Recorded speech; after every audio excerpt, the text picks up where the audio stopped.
ನಮ್ಮ ಅವ್ವನ ಕಾರಣದಿಂದ ನಾ ಇವತ್ತು ಕರೋಡ್ಪತಿ ಆಗಿಲ್ಲ. ನಮ್ಮವ್ವ ಸಣ್ಣ ಇದ್ದಾಗಿಂದ ಹೇಳ್ತಿದ್ಲ, ನಮ್ಮ ಅಪ್ಪನ ಕಡೆದವ್ರು ಅಜ್ಜ ಅಮ್ಮ ಅತ್ತಿಗಳು ಇವರೆಲ್ಲ ರಾಕ್ಷಸರು, ನನಗೆ ಭಾಳ ಟಾರ್ಚರ್ ಕೊಟ್ಟಾರ, ಭಾಳ ಉಪದ್ರ ಕೊಟ್ಟಾರ, ನನಗೆ ಇರಾಕ್ ಕೊಟ್ಟಿಲ್ಲ ಅಂತಂದು ನಾನು ಹೇಳ್ಕೊತ ಬಂದಿದ್ನಿ. ಯವ್ವ ತಲೆ ಕೆಡಿಸ್ಕೋಬೇಡ, ನಾ ದೊಡ್ಡ ಅಂದ್ಮ್ಯಾಗ ನೋಡ್ಕೊತೀನಿ ಅಂತಂದು.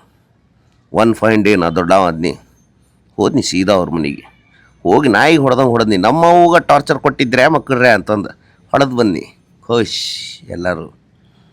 ಆಮೇಲೆ ಒಂದಿಷ್ಟು ವರ್ಷ ಆಯ್ತು, ಆಸ್ತಿ ಹಂಚಿಕೆ.